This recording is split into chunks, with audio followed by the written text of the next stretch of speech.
역대하 1장 7절에서 13절을 중심으로 지혜롭게 살자는 말씀입니다. 주제가 지혜인데요. 여러분 내용을 지금 읽으셨지만 지혜의 해문은 다 솔로몬을 생각하거든요. 지혜의 사람 했을 때. 그래서 오늘 얘기는 여러분이 예상하신 것처럼 역시 솔로몬의 얘기가 되겠습니다. 조금 더 구체적으로 말씀을 드리면은 솔로몬이 대단한 사람은 대단한 사람이었어요. 문학에도 능하고 음악에도 능하고 동물학, 식물학, 솔로몬의 책을 보면은 별의별 얘기가 다 나와요. 요새도 사람들이 놀래요. 아니 그때 이 사람이 어떻게 동물과 식물에 대해서 이렇게 자세히 알았을까? 그것뿐만 아니라 행정학, 또 재판하는 걸 보면 심리학, 그 여러 방면에서 뛰어난 사람입니다. 그런데다가 재산도 많았어요. 여기 이어지는 얘기가 보니까 병거가 전차죠. 요즘식으로 얘기하면 병거가 1,400이고 마병이 12,000이고 또 다른 데 보면은 말이 한 4만 필 정도 있었던 것 같아요. 그걸 전국에다 두고 관리를 했어요. 말이 4만 필이 있다는 것도 중요한 얘기지만 이거를 착오 없이 관리한다는 행정력, 이거 엄청난 거거든요. 말 나온 김에 조금 더 말씀을 드리면요. 이 사람이 잠언을 3,000개를 줬어요. 노래를 1,005개를 줬고, 그리고 이제 조금 전에 행정 얘기가 나왔는데 제사장 얘기, 서기관, 사관, 군대장관, 관리관, 대신, 국내 대신, 지방장관, 말만 들어도 복잡하죠. 이 넓은 지역에 이 많은 조직을 다 정리를 하고 다 관할을 했습니다. 엄청난 사람이죠. 실제로 우리가 해보면은요, 가끔 이제 연석극을 보면서 그런 거 보실 때 있죠. 나라를 세울 때. 그게 보통 큰 일이 아니거든요. 근데 솔로몬은 이 넘쳐나는 인구와 자기네 아버지가 넓혀놓은 그 땅과 또 거기서 벌어지는 일들, 그리고 조공을 바치는 이웃나라까지 이 모든 관계, 또 그게 유통되는 내용, 이런 것들을 솔로몬이 다 체계를 세워서 차질이 없이 관리를 했습니다. 이 행정력은 엄청난 것입니다. 요즘 같으면 이제 컴퓨터가 있으니까, 또 전화가 있으니까 좀 더 수월하겠지만, 그땐 그런 거 없었거든요. 근데 얼만큼 정확하게 지방장관을 내보낼 때도 너 어느 지방을 가서 다스리는데 네 구역은 여기고 너 뭐뭐 해야 되고 뭐뭐 해야 되고, 그래서 그 사람이 1년을 하는 동안에 착오 없이 왕에게 진상품을 바치는데도 착오 없이 모든 백성이 그렇게 살아가도록 했다는 것입니다. 엄청난 사람이죠. 이런 것들을 생각하면서 우리가 솔로몬 지혜로운 사람, 엄청난 사람, 부러워해요. 근데 문제는 뭐냐면 솔로몬을 부러워하는데 우리한테 유익은 별로 없어요. 그래서 오늘은 좀 다른 시각에서 말씀을 드리려고 해요.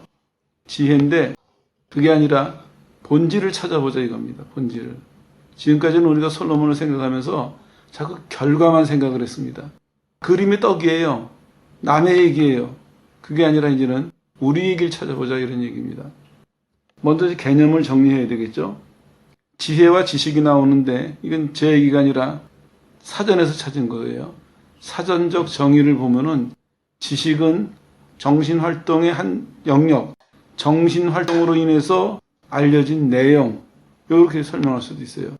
이제 국어사전에 나오는 얘기예요. 그리고 지식이고요. 이거 기억해 두세요. 지혜는 뭐냐? 성령에 의해서 깨달아진 것. 이렇게 정의하면 되겠습니다. 차이가 나죠? 지혜와 지식이 잠언에도 보면 시편에도 보면 거의 붙어 다녀요. 근데 내용을 더 가까이 가서 보니까 분명히 차이가 있습니다. 지식은 인간의 정신활동과 관계된 것이고 정신활동의 어떤 결과라고 볼 수 있다면 지혜는 하나님의 성령에 의해서 우리에게 주어진 것, 계시와 관계가 있는 것입니다. 정리하면 이런 얘기입니다. 지식은 인간의 노력한 결과의 산물이다 이렇게 볼 수 있고, 지혜는 하나님이 주신, 하늘에서 주신 것이다. 지식은 땅의 것을 얘기하고 있고 지혜는 하늘의 것을 얘기하고 있고, 이제 좀 구분이 가시죠? 이게 늘 같이 다녀서 우리는 생각하기에 지혜나 지식이나 비슷한 거로 생각했는데, 조금 전에 솔로몬의 얘기 드릴 때도 솔로몬이 지혜를 가지고 이렇게 했다 이렇게 얘기를 해도 여러분 어떻게 들으시냐면은, 아, 그 지혜가 행정력, 조직력, 요즘으로 말하면 이제 경영학 이런 식으로 땅의 것을 자꾸 이해를 하게 되는 것이죠. 근데 이것부터 나누고 시작을 해야 돼요. 꼭 기억하십시오. 지식은 땅의 것을 얘기하고 있습니다. 지혜는 하늘의 것을 얘기하고 있고, 오늘 우리 얘기는 하늘의 것을 얘기하고 있습니다. 이걸 분명하게 넘어가야 됩니다. 지금까지는 우리가 이걸 분명하게 나누질 않았기 때문에 하늘의 것을 추구하면서도 방법은 땅의 방법을 택했어요. 못 얻죠. 또 하나님이 하늘의 것을 주셨어도 땅의 방법대로 사용하니까 이 효과가 없어요. 그 어떨 때는 하늘의 것을 구하면서 개념이 땅의 개념을 갖고 있으니까 어디로 가야 될지 어디서 어떻게 구해야 될지도 모르는 거예요. 지혜가 우리들 입속에서 늘 지혜 하는데 실제로는 우리의 그 생각 속에서는 이게 오리무중이에요. 형체도 없고 어디가 얻을 수 있는지도 모르고 이걸 어떻게 사용해야 될지도 모르고 이랬거든요. 개념을 정리하고 가야 됩니다. 이거는 하늘의 것입니다. 이거는 하나님의 계시에 의해서 주어진 것이기 때문에 그거를 토대로 하고 이걸 생각하지 않는다면 이 얘기는 이해할 수가 없습니다. 개념 정리 되셨죠? 오늘 우리는 하늘의 것을 얘기하고 있습니다. 이게 왜 필요하냐? 이제 답이 나왔잖아요. 지식과 다른 거기 때문에. 지식은 사람들이 노력해서 얻어낸 것이라 도서관에 가면 쌓여 있어요. 그런데 지혜는 하나님이 계시에 의해서 주신 것이라 형체가 없어요. 안 보여요. 근데 역사하거든요. 결과는 만들어내요. 이걸 배워야 되죠. 예수님께서 니고데모에게 뭐라고 말씀하셨어요? 너가 영적으로 거듭나지 아니하면, 성령으로 거듭나지 아니하면 시작을 말씀하셨어요. 영적인 세계는요, 시작이 영적으로 시작하지 않으면 들어갈 수도 없고 볼 수도 없습니다. 다른 식으로 표현하면 아예 이해할 수가 없습니다. 소유할 수도 없고 사용할 수도 없습니다. 아까 얘기의 반복인데 이렇게 영적인 영역의 것을, 하늘의 것을 우리는 땅의 방법대로, 우리에게 익숙한 땅의 방법으로 이걸 자꾸 다루려고 하니까 이게 다룰 수가 없는 거예요. 이런 모순이 해결돼야 되는 것이죠. 야곱에게도 마찬가지입니다. 야곱 얘기가 나왔으니까 좀 더 설명을 드릴게요. 야곱은 언뜻 보면은 하나님의 복을 추구하는 사람 같았어요. 그런데 야곱이 평생 어떻게 살았습니까? 하늘의 복을 추구하면서도 실제로 그 삶은 땅의 사람들하고 계속 싸웠어요. 형하고 싸우고, 삼촌네 가서 삼촌하고 싸우고, 삼촌네 아들들하고 싸우고, 돌아오면서는 아들들하고, 자기 아들들하고 싸우고, 평생을 그렇게 싸웠어요. 이거 왜 그랬습니까? 야곱이 성격 대단한 사람이에요. 태어날 때 자기 형의 발 뒤꿈치를 나올 정도로 성격이 대단한 사람, 마음 먹었으면 꼭 이루어야 되는 사람이고, 욕심도 있는 사람이고, 그리고 또 은혜도 받았어요. 베델에 가서 밤에 잘 때 하나님 만났죠. 또 야복강 오면서 했죠. 근데 사람이 보기에는 야곱만큼 가진 것 많은 사람도 드문데 왜 야곱의 생애가 그랬을까? 이거는 하늘의 것과 땅의 것을 구분을 못하니까, 하늘의 것과 땅의 것이 뒤섞여 있으니까 그렇게 되는 것입니다. 이래서 지혜가 필요한 것입니다. 우리도 마찬가지예요. 우리도 생각하기에 이게 구분이 안 되는 사람들이 솔로몬 바라보면서 무조건 많이만 있으면 되겠지. 근데 아니에요. 많이 주어진다 할지라도 관리를 못합니다. 감당을 못해요. 실제로 교회 역사를 보면 우리 시대의 교회도 마찬가지입니다. 하나님이 개인이나 교회에 얼마나 많이 부어주셨습니까? 근데 감당을 못하고 있거든요. 그러니까 하늘의 귀한 것을 아주 값없이 쓰고 있어요. 또 그 귀한 것을 그냥 묻어두고 있어요. 이게 뭔지 모르고 어떻게 사용해야 될지 모르니까. 하나님이 살아계시고 역사하시는 데 비해서 교회가 오늘 살아가는 모습은 너무나 빈약하고 다르거든요.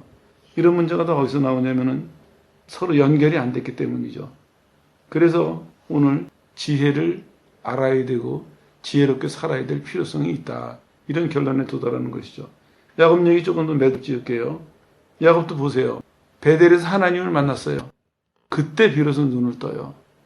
아, 이게 하늘문이구나. 지금까지는 그 야곱의 성격 가지고 하나님의 것을 복을 받으려고 열심히 살았는데 그때 비로소 하늘의 문을 열려요. 하나님이 하늘의 문을 열어주시는 걸 보면서 맨날 이렇게만 보던 야곱이 이제 여기를 바라보기 시작을 했습니다. 근데 놀랍죠. 20년이 지나는 동안에 야곱이 이거를 자기 것으로 만들지 못해요. 열심히 일했는데도 삼촌 집 가서 재산은 제법 모았어요. 하나님 축복하셔가지고. 근데 언제 이걸 또 해결합니까? 돌아오면서 야복강에서 그때 야곱이 진정으로 고백하죠. 나 축복하시지 않으면 못 놓습니다. 지금까지 야곱이 태어나서부터 평생에 추구했던 거예요. 심지어는 형하고 싸워서 원수가 될 상황까지 다 만들어냈는데 그때 야곱이 비로소 하늘의 것을 본 지 20년 만에 하늘의 것을 구하게 돼요. 심각한 문제입니다. 우리에게 교훈하는 바가 커요. 그럼 우리는 왜 이 말씀을 드리냐면은 영적인 것에 대해서, 영적인 세계에 대해서 사람들은 개념도 이해를 못해요. 그러면 어떻게 생각하냐면 본인의 체험이 영적인 세계라고 생각해요. 근데 그 정도의 얘기가 아닙니다.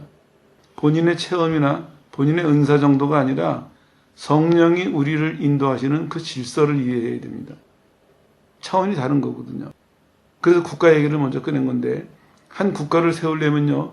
조직을 해야 되고 그 조직이 원활하게 일할 수 있어야 되고 그 문서화돼야 되고 모든 사람에게 알려져야 되고 그 모든 사람에게 익숙해져야 되고 충돌이 없어야 되고 중복이 없어야 되고 차별이 없어야 되고 어느 쪽이 더 기울지는 않는가 그런 거 만들어야 되거든요.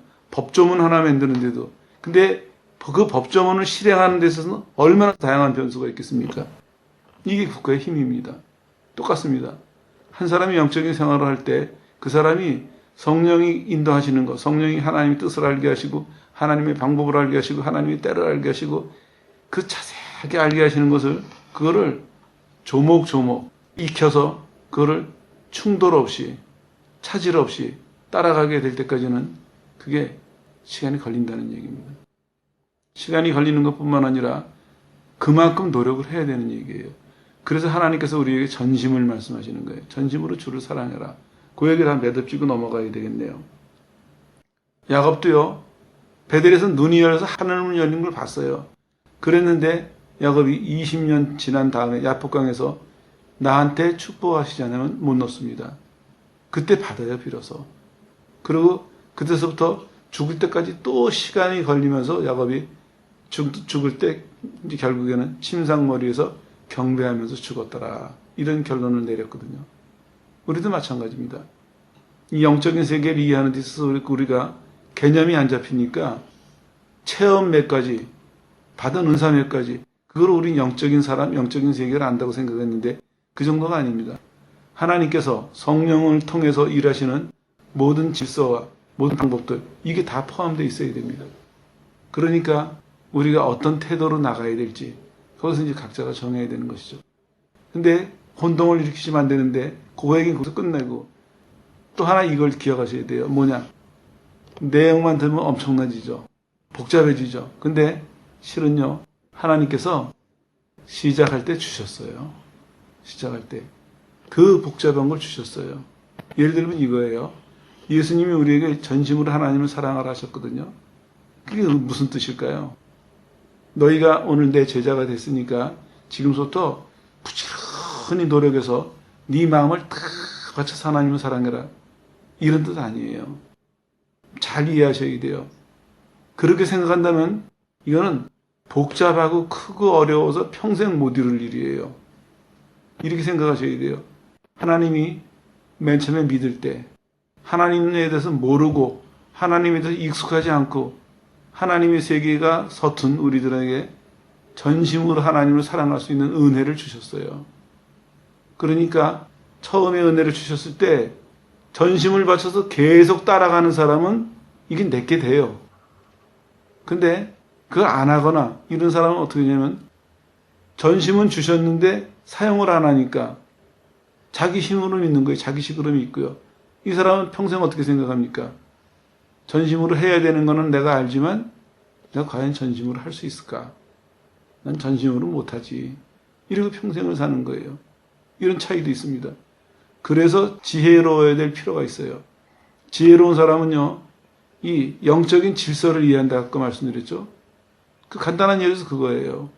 하나님께서 성령을 통해서 우리를 다스리시는 이 질서를 이해해요, 이 사람은. 그러니까 새로운 것이라 할지라도 그 질서를 빨리 받아들일 수 있고 먼저 바르게 받아들일 수가 있습니다. 조금 전에 예를 든 것처럼 예수님이 전심으로 사랑하라 하셨을 때는 전심으로 사랑할 수 있는 은혜를 주셨기 때문에 하라 그러신 거거든요. 근데 사람마다 다 이유가 다르겠지만 어떤 사람들은 자기를 보면서 스스로가 난 오늘 처음 시작한 사람이니까 전심으로 사랑할 수 있다는 생각을 못해요. 예수님은 전심으로 사랑하라고 말씀하셨는데 그 말씀을 못 믿어요. 이해를 못하니까. 못 받아들여요. 그래서 전심으로 사랑할 수 있는 은혜를 받아놓고선도 내 힘으로부터 시작을 해요. 내 힘으로부터 걸어서 하늘까지 올라가려고 하는 거예요. 이 야곱의 생애를 따라갈 수밖에 없는 것이죠. 야곱의 생애가 재현되는 거예요. 이런 복잡한 일들이 지혜를 이해할 때, 그 지혜를 발휘할 때 질서가 잡히기 시작합니다. 그래서 오늘 지혜롭게 살자 말씀을 드리는 것입니다. 이 시간에 받아들이는 사람은 이 한마디에 정리가 될 것이고 못 받아들이는 사람은 몇십 년이 걸려도 못 받아들일 수도 있습니다. 아무튼 결과는 그래요. 정리를 하고 진도를 나갈게요. 그래서 믿을 때 하나님이 우리한테 지혜를 왜 주시냐면요. 지혜가 내 바탕이 되어야 돼요. 아까 설명드렸죠. 사전적 의미로 본다면 지식은 땅의 것이에요. 지혜는 하늘의 것이고. 근데 우리는 옛날에 뭐를 갖고 있었습니까? 땅의 것이 바탕이었거든요. 하나님이 믿으면서 지혜를 주시고 우리 바탕을 갈아내려고 하세요. 내 기초를. 이게 갈려야 돼요. 근데 이걸 누가 갈리냐면 하나님이 바꿔주세요. 하나님이 바꿔주시지 내가 믿음으로 받아들이면 돼요. 따라가면 돼요. 예를 들면 이런 거예요. 하나님이 아브라함 안 믿던 사람인데 믿는 사람으로 부르셨어요. 그래서 아브라함이 어떻게 했습니까? 장막을 뽑아서 텐트를 치는데 보면요. 텐트 기둥이 서 있어야 집 형태가 유지되잖아요. 그래서 텐트 기둥에다가 줄을 매가지고 땅에다가 팩을 박아요. 그 텐트의 모양을 유지하죠. 이거를 뽑아서 옮긴다. 천막을 뽑아서 옮긴다. 이런 의미예요. 이해가 그럼 가실 거예요. 내가 지금까지는 지식을 기초로 해서 살았던 사람이에요. 지식을 기초로 해서 뭐를 이해했고 지식을 기초로 해서 받아들였고 지식을 기초로 해서 살았던 사람이에요. 근데 믿는 순간서부터는 이걸 뽑아야 돼요. 이걸 좀 뽑아서 내 바탕을 어디로 옮기냐면 지혜로 옮겨야 돼요. 거기다 말뚝을 박아야 돼요. 그러면 이제 지혜로운 삶이 시작이 되는 것입니다. 이해하고 받아들이는 사람은 한 번에 해결이 돼요. 그리고 그 주신 지혜를 따라서 평생을 사는 거예요. 그 지혜를 가지고 아 이런 거구나 배우기도 하고 이렇지 확인도 하고 그러고 사는 거예요. 근데 이 기초가 베이스가 옮겨지지 않은 사람은 지혜에다 베이스를 둬야 될 사람이 지식을 딛고 있는다면 이 사람은 아무리 노력해도 이를 가질 수가 없는 거예요. 기초가 다르니까. 기초가 땅의 것인데 여기다 하늘에 와서 어떻게 수용할 수 있겠습니까? 이 간단한 것부터 시작을 하고 넘어가야 됩니다. 그래서 지혜의 필요성을 이해하셔야 돼요. 우리가 만약에 지혜를 바르게 이해하지 못한다면 그런다면 이거는 지혜는 영원히 우리 속에 오리무중에 남아있는 것입니다. 그거 같은데 확실하게 알 수는 없고 가진 것 같은데 사용할 수는 없고 그렇게 늘 알쏭달쏭한 이런 게 될 수밖에 없거든요. 정리를 하겠습니다. 하나님은 우리에게 믿을 때 지혜를 주세요. 이건 주시는 거예요. 증거가 뭐냐면 그 지혜가 왔을 때 우리는 하나님을 알게 돼요. 하나님을 보게 돼요. 하나님이 하시는 일을 이해해요. 하나님이 말씀하시는 일을 받아들여요. 하나님이 이끌으실 때 따라갈 수가 있어요. 이게 증거예요. 그걸 믿으세요. 그냥 믿으세요. 믿고 이제는 지혜를 주셨기 때문에 내가 그 지혜 위에 서 있다면은 안 해본 일도 할 수 있어요. 못하던 일도 할 수 있어요.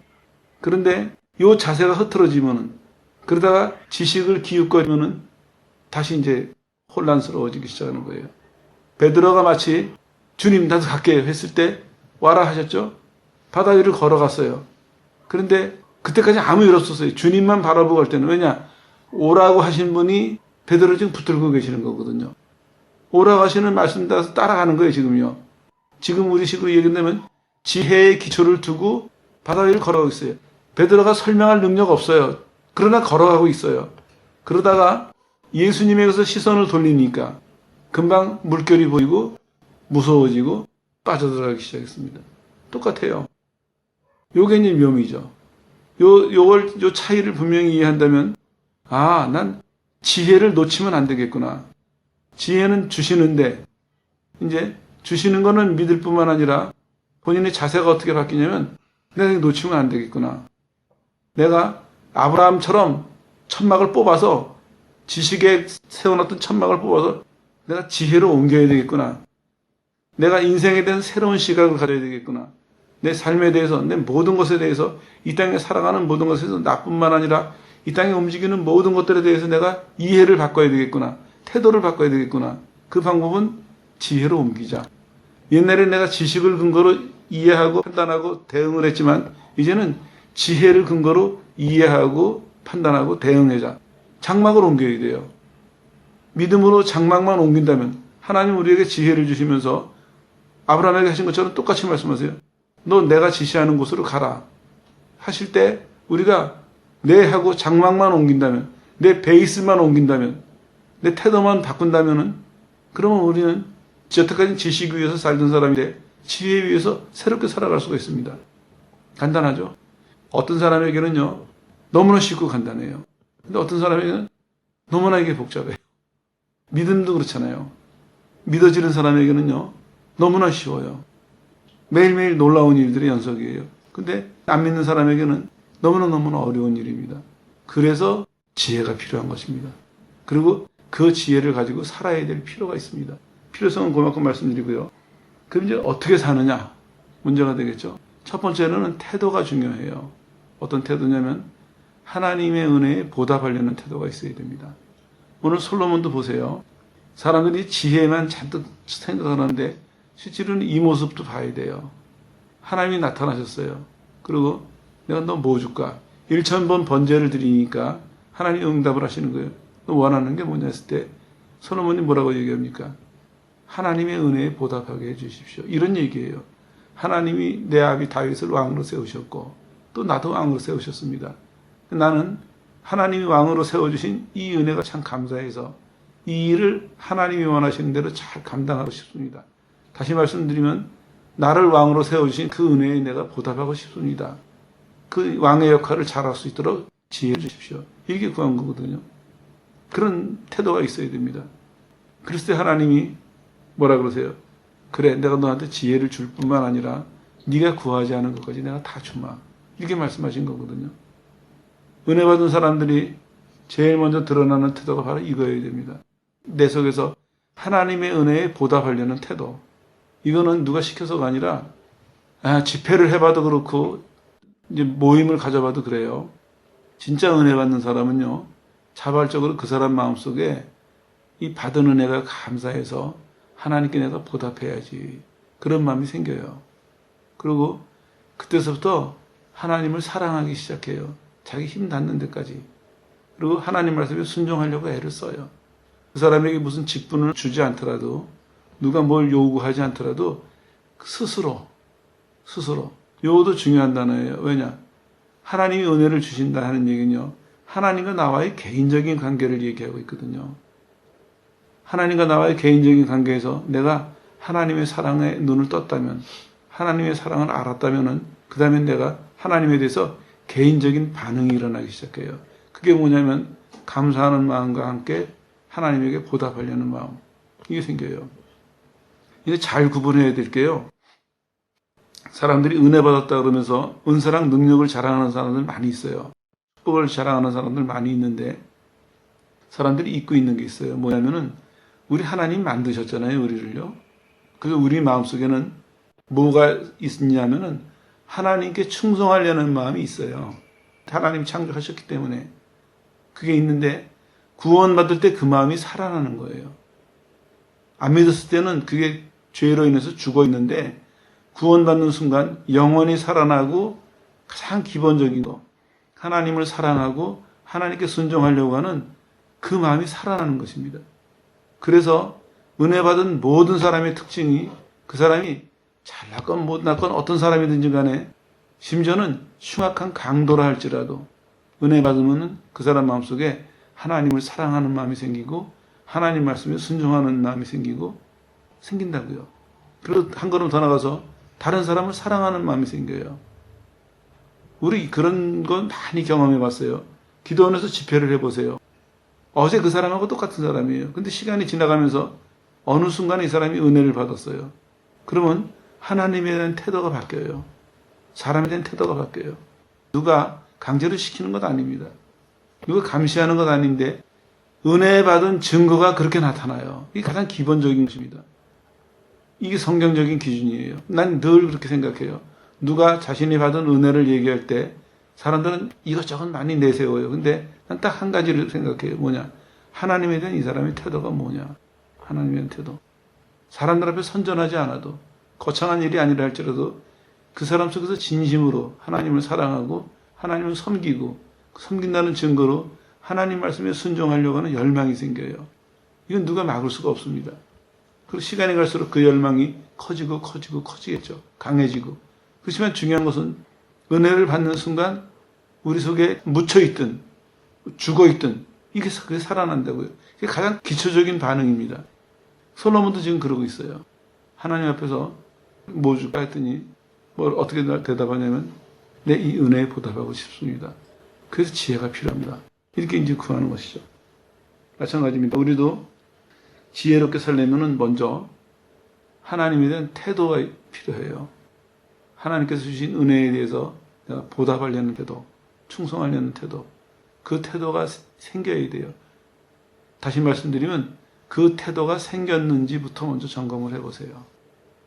태도가 생겼다면은 하나님의 은혜가 내게 임한 것이고, 태도가 안 생겼다면 아직까지 하나님의 은혜는 내게 임하지 않고 나는 야곱이 베델에서 눈 뜬 다음에 야복강에서 받을 때까지 20년을 방황한 것처럼 나는 아직도 시간이 더 필요한 그러한 상황이다. 이렇게 이해하시면 되겠습니다.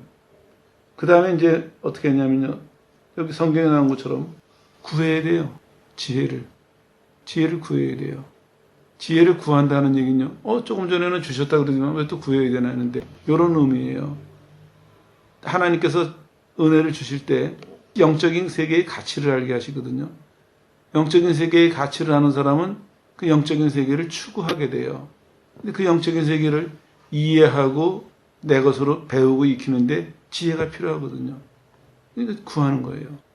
맨 처음에 구할 때랑은 의미가 다른 의미입니다. 이거는 내 것을 알기 때문에 하나님에게 하나님 주시기로 작정을 하셨기 때문에 이 사람 마음속에는 구하는 열망이 생기는 것이죠. 또 다른 의미도 하나 있어요. 뭐냐? 하나님에게 지혜를 구한다는 얘기는요. 앞선 것처럼 그 가치를 안다. 그래서 구한다는 의미도 있지만 또 하나는 내 부족함을 안다 하는 겸손도 포함되어 있습니다. 그래서 구해야 돼요. 이것도 살펴보는 중요한 기준이에요.